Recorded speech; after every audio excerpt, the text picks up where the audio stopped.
मैं चाहूंगा हमारे प्रदेश के वरिष्ठ नेता हैं चौधरी बरिंदर सिंह, तो केंद्रीय मंत्री, बड़ा लंबा तजर्बा है, 42 साल कांग्रेस का है, 10 साल बीजेपी में रखा है।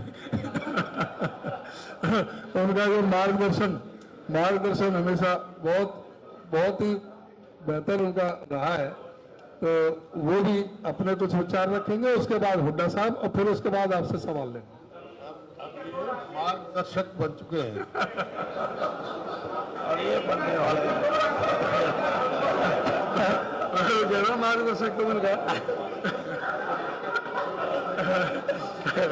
प्रोफेसर साहब ने दिया है वीरेंद्र, हरियाणा प्रदेश कांग्रेस। अंकल ये ले लगी, ये आप ये ले लगी, ये थोड़ा बेटर है ना, खराब है, वही लेना, इसी को बोल, इससे बोल, चल रहा है। हरियाणा प्रदेश कांग्रेस कमेटी के अध्यक्ष उदयवान जी और सीएलपी के नेता सदन में भूपेंद्र हुड्डा जी और नवनिर्वाचित हमारे मेंबर पार्लियामेंट और सभी हमारे जितने भी वरिष्ठ कार्यकर्ता, वरिष्ठ नेता और विधायक और जिनको जिम्मेदारी अपने अपने तरीके से लगी है, वो सभी यहाँ विराजमान हैं। मैं इतना ही कहूँगा कि जो मुद्दे यहाँ हमारे साथियों ने एक एक करके इकट्ठे किए हैं और उनका बड़ा विस्तार से विवरण हमारे अध्यक्ष जी ने किया है, इससे अलग जो हरियाणा में भारतीय जनता पार्टी का मैं ये कहूं कि डाउनफॉल है, ये तो उनकी डे टू डे में जो उन्होंने गलतियां की हैं या कमियां छोड़ी हैं या लोगों का भरोसा तोड़ा है, उसके अलावा भारतीय जनता पार्टी राजनीतिक रूप से हरियाणा की जनता की भावनाओं को समझ नहीं सकी और राजनीतिक दृष्टि से उन्होंने 10 साल अपना शासन अब 2 महीने में कितना चलाएंगे वो तो अलग बात है, क्योंकि जो घोषणाएं हमने सोची है कि हम आने वाला जो चुनाव होगा उसमें वोटर्स के पास लेके जाएंगे, उनको भी उठा के फिरते हैं वो। लेकिन 10 साल के इस कार्यकाल में राजनीतिक तौर पे हरियाणा को नहीं समझ सके, सामाजिक तौर पे हरियाणा को नहीं समझ सके और जो भी कार्यशैली उन्होंने अपनाई, अगर मैं ये कहूं कि वो जन विरोधी, तो उसमें कोई अतिशयोक्ति नहीं होंगी। और क्योंकि मैं तो वहीं से आया हूं, इसलिए शायद और गहराई से मैं अपनी बात आपको बता सकूं। जो पूर्व मुख्यमंत्री हैं मनोहर लाल जी, उनको मैंने सलाह दी, ये बात है 1 साल पहले की। मैंने कहा आपने 8 साल अपनी पार्टी को और पार्टी की विचारधारा को हरियाणा में मजबूती देने के प्रयास किए हैं, लेकिन ये जो 1-1.5 साल है, इसमें अगर आप विचारधारा को एक तरफ रख के कुछ करो तो शायद हरियाणा की जनता को कोई बात आपकी समझ आ सकती है, वरना आएगी नहीं। मेरा उनके सामने सवाल ये था कि 2 इश्यूज हैं, एक तो ये कि आप अगर पार्टी को और विचारधारा के रूप में यहां मजबूत करना चाहते हो या तीसरी बार सत्ता में लाने का आपका मन है, तो एक चीज छोड़ दो आप। अगर सत्ता में तीसरी बार नहीं आना तो अपनी पार्टी को मजबूत कर लो, और पार्टी को मजबूत पार्टी की विचारधारा को, और अगर इसको बस्ते में बंद करके रख दो तो 1 साल आप राजनीति करो। खट्टर जी ने सुन के कहा कि चौधरी साहब बात तो ठीक है, लेकिन एक बात पूछ सकता हूं मैं? मैंने कहा क्या? कि ये दोनों चीजें इकट्ठी चल सकते हैं? तो मेरा अभिप्राय यह है कि हरियाणा के अंदर समाज को तोड़ने की, समाज को कमजोर करने की, धर्म का सहारा लेके, जाति पाति का, ये सारी चीजें मैं ये समझता हूं कि हरियाणा की जनता ने पसंद नहीं किया इन बातों को। और यही कारण है कि हरियाणा के लोगों ने, जो क्षेत्रीय दल थे, वो भी इसके शिकार हुए हैं। और वो इसलिए हुए हैं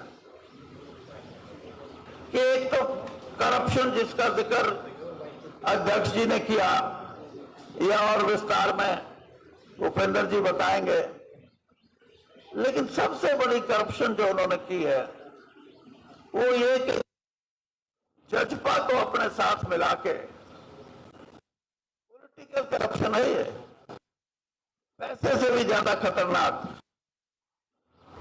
और जजपा ने तो पॉलिटिकल करप्शन के साथ दूसरी करप्शन में भी बढ़ चढ़ के हिस्सा लिया, और भारतीय जनता पार्टी ने और भारतीय जनता पार्टी की सरकार ने उसको मौन स्वीकृति भी दी है। और यही नहीं, करप्शन, भ्रष्टाचार के अनेक ऐसे विषय हैं जिसमें बड़ी सफाई से कमेटी बना दीजिए, पकड़ा तो गया है, दोष तो होंगे, लेकिन कमेटी रिपोर्ट देगी। बनाते हो रिपोर्ट किसी की नहीं आती, किसी रिपोर्ट की, और कोई आ भी गई गलती से रिपोर्ट तो उसको भी दरकार करके और कहा कि इसको, इसका अध्यक्ष नहीं, अब ये दूसरा काम सौंप दो। कुछ ऐसी राजनीतिक सोच जिसमें करप्शन करके भी शर्म ना आए, ये सिर्फ मैंने भारतीय जनता और क्योंकि नजदीक से देखा, इसलिए मैं ये कहूं कि देने वाले को तो शायद शर्म आती है और लेने वाले को कोई शर्म नहीं आती। तो आज हरियाणा में दोनों बातें कर रहा हूं, दोनों पॉलिटिकल भी दूसरी। हाँ, नहीं, ये जो जमुना पार फेंकने की बात थी, ये पैसे वाली थी, फिर क्यों? नहीं, राजनीतिक बात। आप सीनियर जर्नलिस्ट हो यार। सीनियर भी है और जिद्दी भी है, दोनों बात है।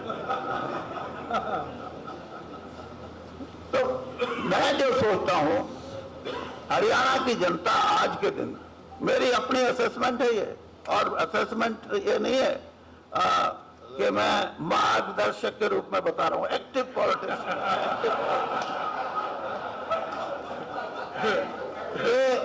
हरियाणा में आज के दिन 70 से 75% मतदाता भारतीय जनता पार्टी का विरोधी है।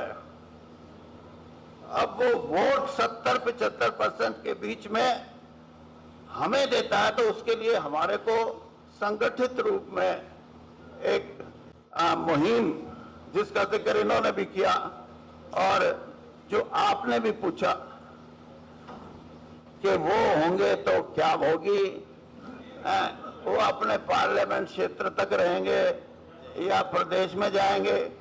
मैं ये कहता हूं जितने भी लंबी छलांग जो भी लगा सके लगानी चाहिए, ताकि मतदाता का विश्वास जो वहां टूटा है हम उसकी बहाली अपने साथ जोड़ के करें। और ये प्रयास हमारा पार्लियामेंट में सफल रहा और सफलता का राज भी यह है कि जो प्रयास उन्होंने जाति पाति को सहारा बना के और धर्मांधता का, मैं धार्मिक नहीं बोलता वरना तो आप कहोगे कि सनातन, हम कहेंगे हमारे समाजी, नहीं, धर्मांधता और जाति पाति का सहारा लेके जो राजनीति को हरियाणा में राजनीतिक आधार पे सत्ता कायम रखने के लिए जो प्रयास किए थे वो सब फेल हुए। सबसे बड़ा प्रयास जो मेवात के अंदर, नूह के अंदर किया गया था, वो हमारी सामाजिक और हमारे संगठन, जो हमारा रहना सहना है, हमारी जो विशेषता है, जो हमारी संस्कृति है, जो हमारी सभ्यता है, उसकी सबसे बड़ी मिसाल है वो। और इसलिए मैं ये समझता हूं कि हरियाणा में ऐसी ताकतें, एक तो होता है कि आप और हम ये मान के चले कि चलो बीजेपी हारे तो होगी लेकिन नंबर 2 पार्टी रहेगी, ऐसी पार्टी का नंबर 2 का भी खात्मा होना है, मेरा ये विश्वास। तो इसलिए हम समझते हैं इस बात को कि जितना भी हम अपना प्रयास तेज करेंगे, हम जनसमूह मतदाताओं को अपने साथ जोड़ने का जो कार्य है उसमें हम सफल होंगे। और इसी सफलता के आधार पर, क्योंकि फिर आप यही कहोगे, मैंने अंदर से बैठ के देखा है, अंदर से बैठ के अब से नहीं देखा। मैं 1977 में सबसे पहले एमएलए बन के आया, तो तब हमारी कांग्रेस के तो हम 3 लोग थे। तो जब कोई दंगे होते थे तो,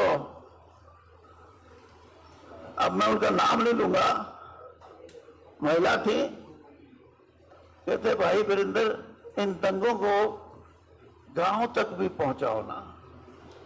जो इस भावना से इस देश में सत्ता हासिल करते हैं उनको ये देश कभी माफ नहीं करेगा। और आखिरी बात कहता हूं, मुझे लगता है कि 1.5-2 साल की पार्लियामेंट का, भाई माफ करना, 5 साल से पहले इलेक्शन होने की संभावना है। धन्यवाद, बहुत धन्यवाद। बातें सारा कार्यक्रम बता दिया।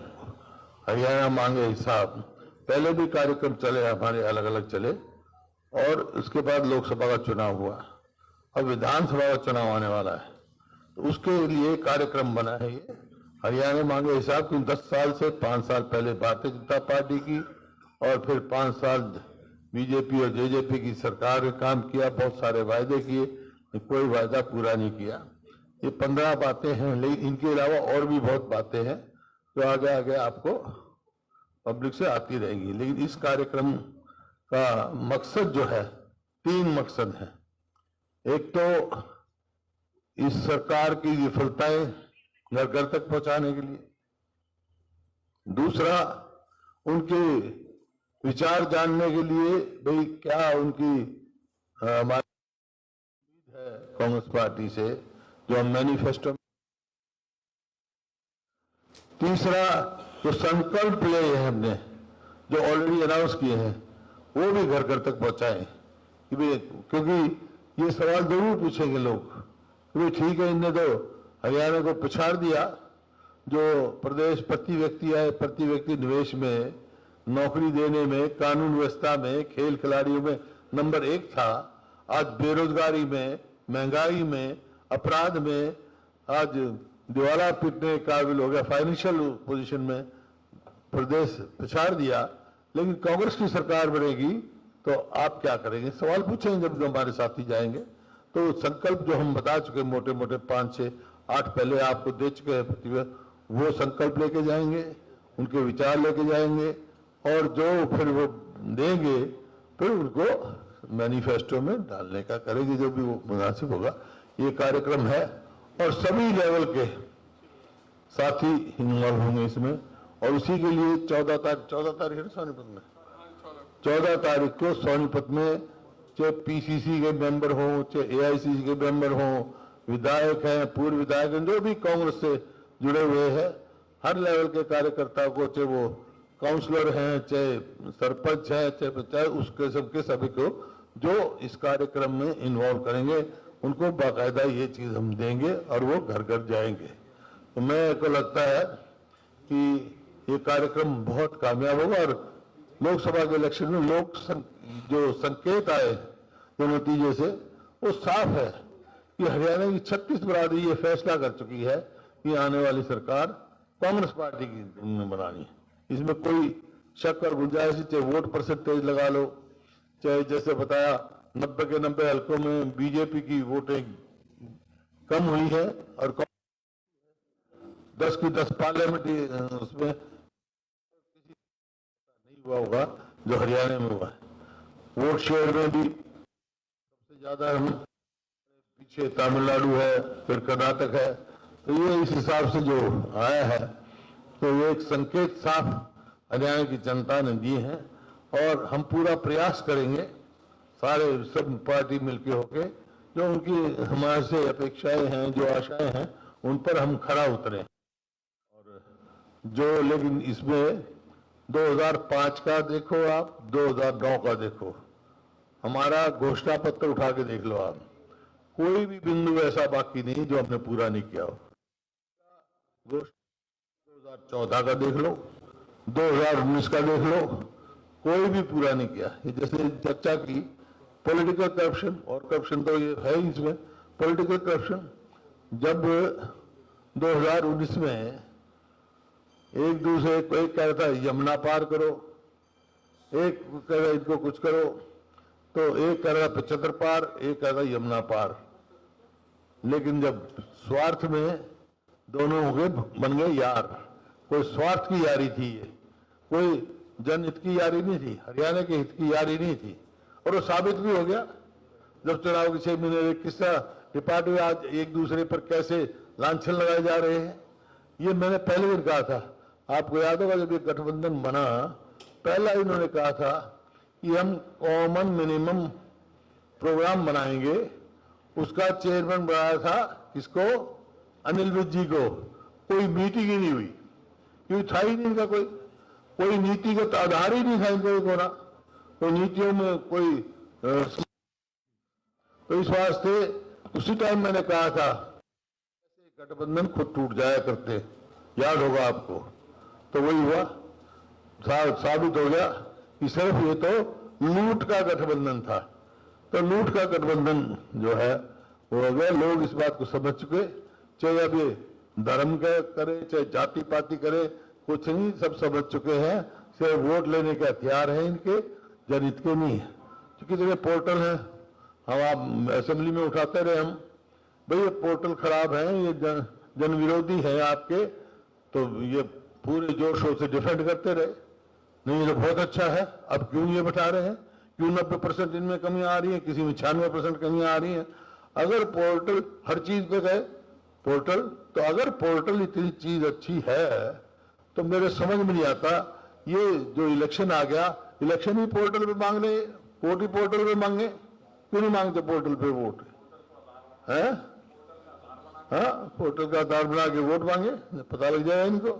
तो परिस्थिति यही है। आज ये जो हमारा नया कार्यक्रम अनाउंस हुआ है, ये मैं समझता हूं बहुत कामयाब होगा और हरियाणा के लोगों की जो उम्मीदें हैं उन पर खरा उतरेगा और आने वाली सरकार कांग्रेस पार्टी की बनेगी।